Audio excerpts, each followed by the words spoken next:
કલેશ્વરી ખાતે એક મહાસભાનું આયોજન કરવામાં આવ્યું। ધારાસભ્ય ચૈતર વસાવા અને અનંત પટેલે હાજરી આપી।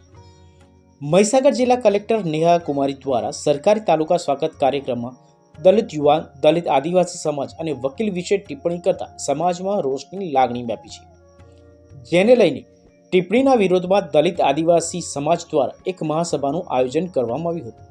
આ મહાસભામાં આદિવાસી નેતા અને દેડિયાપાડા ધારાસભ્ય ચૈતર વસાવા, વાંસદા ધારાસભ્ય અનંત પટેલ હાજર રહ્યા હતા। આ મહાસભામાં આદિવાસી સમાજના આગેવાનોએ જરૂરી માર્ગદર્શન પૂરું પાડી ન્યાયની લડત ચલાવવા હાકલ કરી હતી।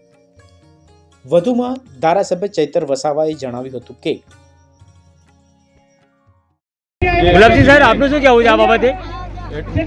મહીસાગર જિલ્લા કલેક્ટરે જે અગાઉ જાહેર મંચ પરથી કીધું છે કે એટ્રોસિટી એક્ટ પર જે પણ 90% કેસો થાય છે એમાંથી 90% કેસો તો બ્લેકમેલિંગ કરવા માટે આ લોકો કરતા હોય છે। એટલે આદિવાસી અને દલિત સમાજના અત્યાચાર નિવારણનો એક્ટ જે એટ્રોસિટી એક્ટની બન્યો છે, આવા અધિકારીને લીધે ન્યાય નથી મળતો। ત્યારે આવનારા દિવસોમાં આ કલેક્ટરે જે એમની ભાષા વાપરી છે કે ચંપલ સે મારના ચાહીએ, હરામી હે સાલે, એ બદલ એમના સામે અમે કડક કાર્યવાહી કરવા માંગ કરીએ છીએ।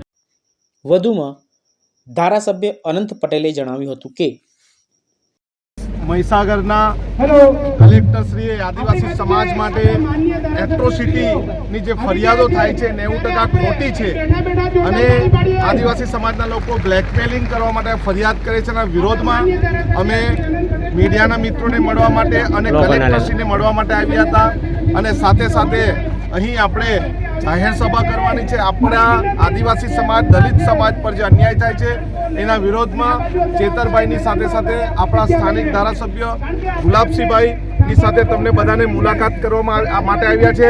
આપણે આદિવાસી સમાજ એક છે અને આપણું કોઈ અપમાન કરશે તે આપણે સહન કરવાના નથી।